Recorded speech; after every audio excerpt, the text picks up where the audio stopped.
Hello and welcome to Nigeria Going Beyond Oil. I am Wale Famrewa. Thank you for joining us. Our program focuses on how Nigeria is moving away from a focus on crude oil as a primary revenue source. And on today's program, we focus on the agriculture sector. I am in the head office of FMN. It's a group that started in Nigeria well over 50 years ago. It has evolved from a company that was importing wheat into the country and processing that into flour, thus the name Flour Mills. But over the last 5 years, the company has emerged as a huge investor in Nigeria's food production and the agro-allied sector. On today's program, we focus on how the Nigerian government and other players are taking a closer look at agriculture as a primary revenue source.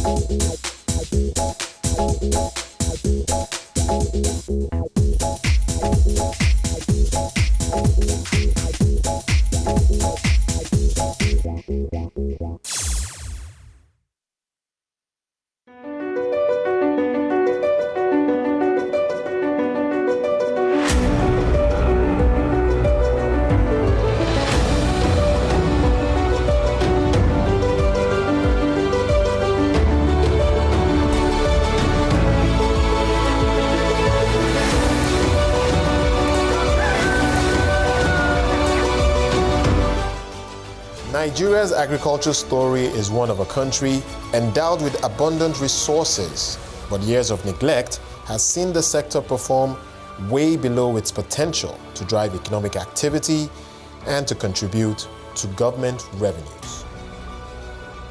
So currently, agric represents about 25% of the gross domestic product. Nigeria has got about 84 million hectares of arable land, which is just a gold mine sitting for somebody to try and do something about it. Unfortunately, we can't even feed ourselves, which is a big problem, difficult to reconcile both. It's the largest employer of labor, but those are people who are poor and some of the poorest people. So on one hand, we think they're employed, but they're not. If a sector represents 25% of your GDP, it's significant. That's 1/4. What is missing is, number one, revenue from that sector. Government is not making money from agriculture.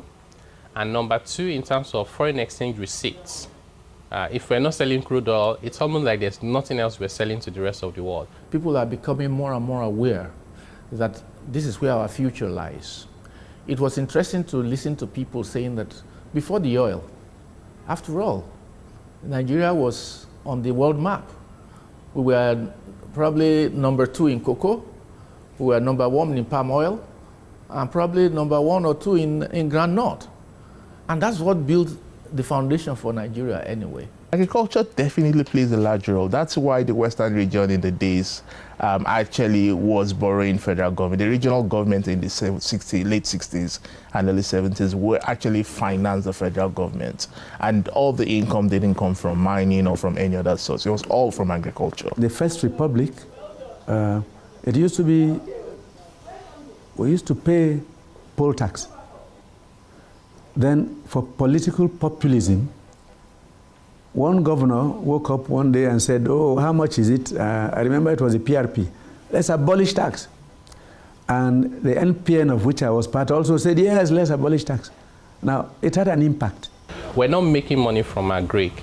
Take countries like Brazil. They make over $59 billion from just export of agricultural products and commodities and the rest of it. Because we focus a lot on raw produce and commodities, we're not adding a lot of value to what we produce from that sector. And the bulk of those things, if not everything, from a VAT point of view, is exempt from VAT. So when you buy tomato, when you buy yam, when you buy gari, there's no VAT on it, which makes sense. Companies, very few companies are in that sector, they're loss-making. They can't even pay company income tax. If you talk about exports, very little. And in fact, on top of the fact that you don't get a lot from that sector in terms of tax revenue, there's a lot of incentives that they are given. Whatever little they export, they get export expansion grants. When they form any company, they get pioneer status. by the time you put all of this together, you're probably getting a negative contribution to tax revenue from that sector. A sharp decline in crude oil prices have moved the spotlight to agriculture as a source of foreign exchange revenue and a crucial catalyst for economic growth and development. We have to export to survive. And we're targeting 10 plantation crops. We're targeting markets. We have them already. The value, the import value of oil would have diminished so badly that if Nigeria doesn't have a solid alternative in reasonable quantities to sell to the rest of the world, then we're going to be in severe trouble repaying the debts we owe now. The Buhari government has signaled its attention to agriculture as an alternative to the oil sector as the driver of economic growth and development. The new government is now building on the achievements of the previous administration. There's been some improvement which started with the last government. I mean, what they achieved in terms of fertilizer reaching the people who need them, and then cutting off all the middlemen who make a kill out of the fertilizer, and then to the disadvantage of the farmers. Agriculture is one of the areas where Nigeria has very, very high comparative advantage because of our location, because of our weather, because of our climate, and because of our aquatic resources. All these 774 local governments in the country can support one form of agricultural endeavor or the other, right? From cultivation, production of vegetables and fruits and carbohydrates to animal protein, talking of aquatic culture, animal husbandry, livestock. We developed a new agenda called the Green Alternative, building on what we found when we arrived. And that has made the flow much easier. But then, as soon as we came in, we had to make some adjustments. First, we decided to bring in the Universities of Agriculture under the ministry. They were meant to be there. We have an arrangement with Morocco now, and we are beginning to sell. We are bringing phosphate from Morocco. We are adding potassium from other sources and blending NPK here. Selling now at 5,500 a 50 kg bag, which is the lowest in fertilizer price in the last 1 decade. Nigeria produced 17 million tons of rice paddy last year, almost twice the national need. As a result, we have brought in 200 rice mills, which will start distributing this weekend. That means that by the end of this year, this country has no business importing 1 grain of rice. Indeed, we'll be in a position to start exporting by December this year. Then, of course, we have the Anchor Borrowers Program, which the CBN introduced. But the CBN is not into retail banking. We have restructured the Bank of Agric to take over that lending portfolio so that credit can get to farmers at even lower than 9%. So the central bank Anchor Borrower program is a very good example to start from. So federal government, we had the challenges we had last year, and then there was a need to actually boost primary production, particularly for rice, which was one of the largest gold power foreign exchange earnings and a staple across the country. So there was a necessity, and then the central bank said, worked with a number of state governments, enlisted farmers, ensured they had bank accounts, and then provided credits. It was the central bank releasing money to the commercial banks through the MSMEDF fund window to the commercial banks, who then on lend to the farmers. The drive to tap Nigeria's potential in agriculture is not only pushed by the federal government. State governments are also thinking differently and taking actions to unlock this potential. At state level, you have produce taxes that are applied, and that, for a state like Ondo State, is a significant chunk of what they've earned. And one of the states like Cross River, you've actually seen one of the best examples where they actually bring in those funds that they earn from this product to drive creation of a new generation of entrepreneurs that are planting and expanding their number of trees. The FMN Group is one of several large companies embracing the growth opportunity in Nigeria's agriculture space. Over the last 5 years, the group has invested over 150 billion naira in a variety of agro-allied businesses. Just go back 4 years, you find out that our agro-allied businesses accounted for only 10% of the total revenue of the group. Today, it accounts for 20%, and we hope to reach 35% in the next 5 years. And when we are talking of agro-allied businesses, it's really on 3 pillars. The agriculture itself, which is the production, the agri-input, which is like fertilizer, seeds, chemicals, and then agro-processing, which really process the produce from the farms, to give us food that we can have on the table.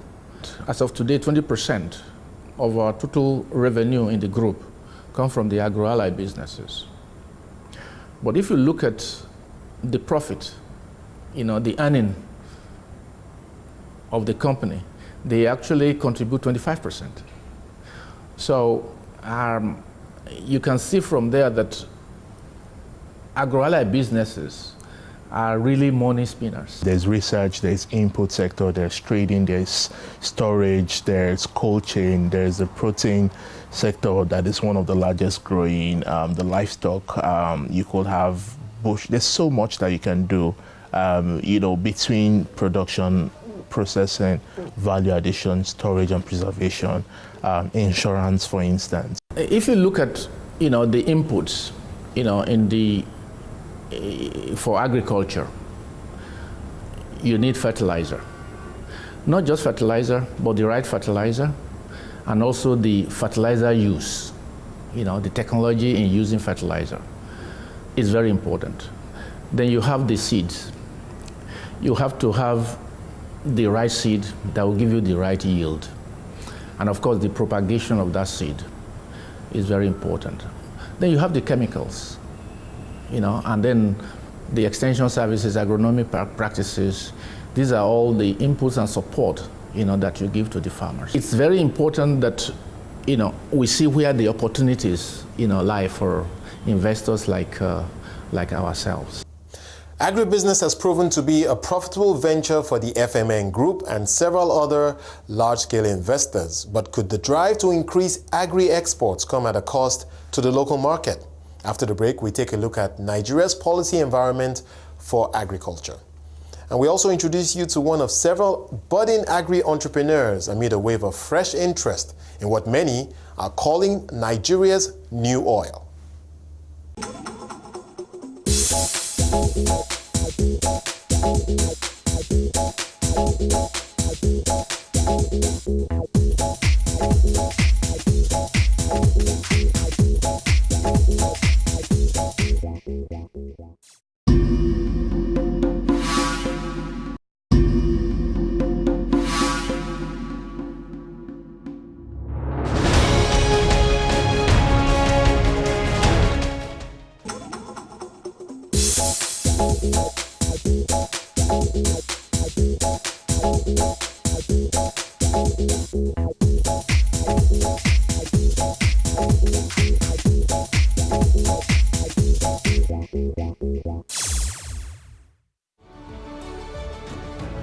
Efforts to establish agriculture as a source of revenue for Nigeria's government and foreign exchange in Africa's top oil producer have seen several large companies invest billions of dollars into the sector, taking advantage of the changing environment.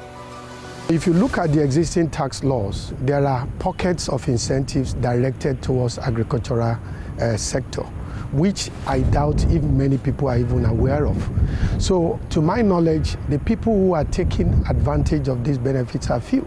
They are like the big farms like the Obasanjo farm, the Dantata farm, and so on and so forth. For example, the rate for agricultural businesses is more attractive, 20% compared to others at the rate of 30%. There are also reliefs relating to capital allowance and also loss reliefs and so on and so forth. There are reliefs when you export and when they bring the proceed through government-approved channels, a host of them. While crude oil still accounts for over 90% of export revenues, there has been a notable increase in agricultural exports as more entrepreneurs try to exploit the sector's potential. According to the National Bureau of Statistics, agricultural exports have been rising over the last few quarters and were up 82% in the first quarter of this year, compared with the last quarter of 2016. But some stakeholders have expressed concerns about the impact that a rush to export could have on a local market that is still developing. If we are cultivating today, for instance, only 20 million hectares in Nigeria, why don't we go to 40 million hectares? All right? Nigeria is about 90 million hectares. So why don't we have farm that will scale up to that? That is very important. You know, before you can have surplus for export. You cannot be exporting and starving yourself domestically.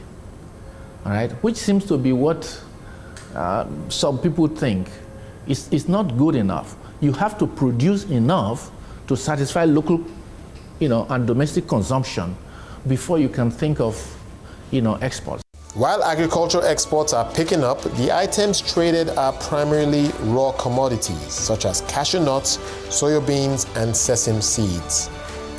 But analysts say that processing products for exports to realize greater value from what is traded should be the focus of policy going forward. It is better that Nigeria produces crops and add value before exporting. What will earn Nigeria money, as is the objective of the government, is to ensure that we produce enough crops locally, we add value for exports. That is the key to creating wealth and earning foreign exchange. Given the growing interest of young Nigerians in agriculture, the recent economic slowdown is proving to be a blessing, with more and more white-collar workers now exploring opportunities in agriculture and making the transition from the office to the field. The response to agriculture in the last 2 years has been phenomenal. And one day I'll ask you, media people, to help talk to farmers in the villages and hear what they have to say. They've never had it so good. And then I have young people moving in, even civil servants, soldiers, customs officers, even journalists like you are now responding and asking questions, what can we do? You're beginning to see the right type of skill that you need to, and talent that you need in the agricultural sector piquing interest. And as they start to think through it, if they don't all have to go to the farm, but then you will see entrepreneurial spirits and ideation happen in agriculture. You see technology meeting agriculture. You see financial payment solutions meeting agriculture. And people, e-commerce, for instance, a lot of e-commerce sites are coming up focused on agricultural products. Nuli Foods is one of a fresh crop of small agri-businesses seeking to tap the Nigerian opportunity. Founded over 2 years ago, the company buys fruits and vegetables from local farmers and creates a range of fresh juice brands. Its founder tells us that the company has since expanded the scope of products offered. We wanted to broaden our offering to other things to give consumers a great experience with us. So since then, we've opened up the first farm-to-table food chain in Nigeria, where we bring locally grown produce to the Nigerian population through our products. So not just juices, but smoothies, salads, using cassava flour to make waffles and pancakes, and truly developing a homegrown brand that is maximizing our agriculture potential and opportunity.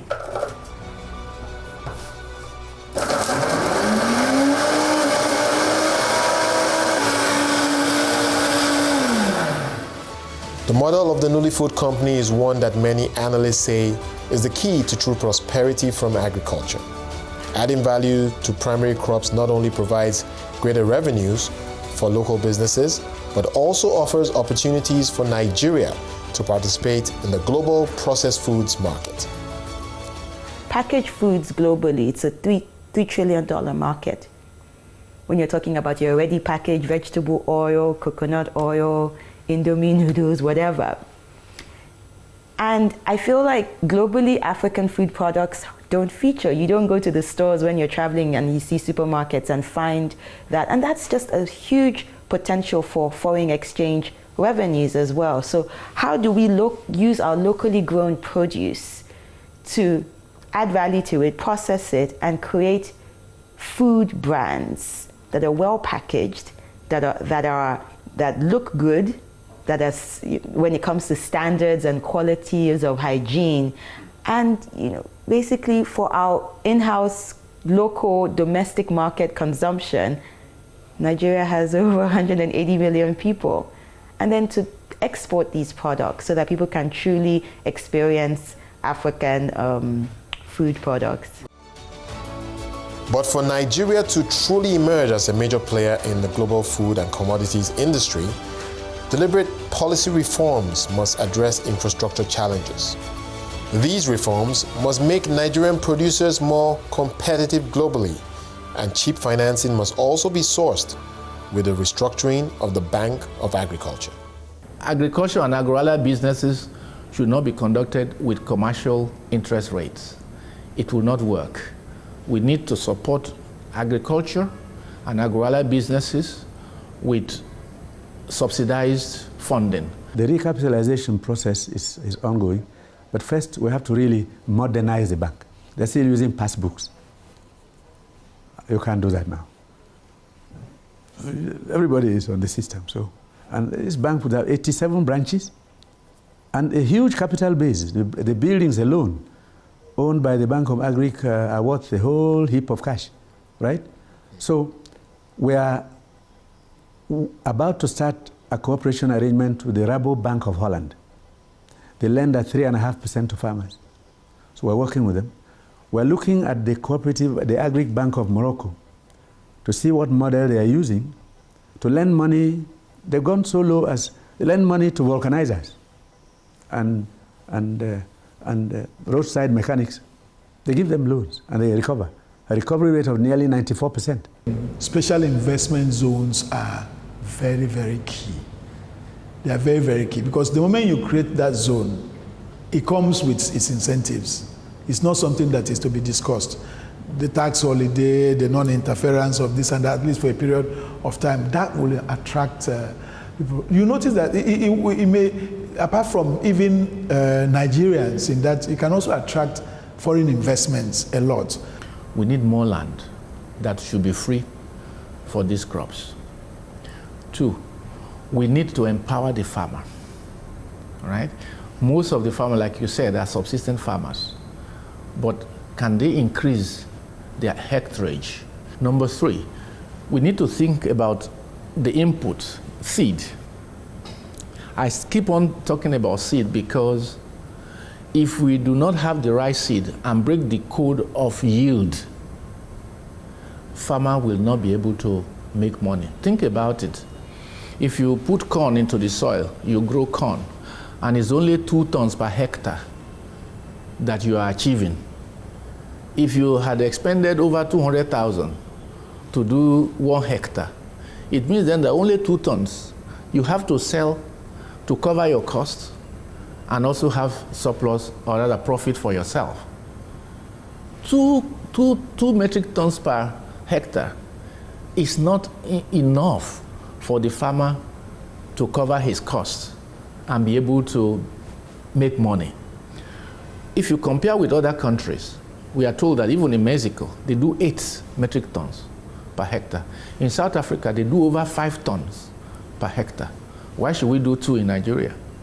So we need to look at, the type of seed, the type of fertilizer, the type of agronomic practices, and help our farmers to be able to increase their yield. Fixing the structural issues that can improve Nigeria's competitiveness as an agri-economy is set to unleash a new crop of entrepreneurs that are already exploring what is possible in a tough environment. Apart from being an entrepreneur with them, I'm also an investor, so I'm always looking out for these exciting opportunities of people doing good, impactful things that can in the agriculture sector. You have I mentioned earlier some of the snacks that we carry, of people turning fruits into dried snacks. You have young people who are doing things in the area of aquaculture, you know, rearing fish and packaging and selling this. You have people opening up similar type ideas to Nuli and trying to do that. You have young people going into the farming of rice, oil palm, processing of maize, for example, for animal feed. You have some going into poultry. I think for me, it's always music to my ears whenever I get a call or messages that come through my social media platform telling me they either want information or they want mentorship and they just want guidance. Given the underdevelopment of Nigeria's agriculture sector, it seems more likely that its impact on revenues will be more related to export earnings in the short term. These earnings have grown sharply in the last 6 months, albeit from a very low base.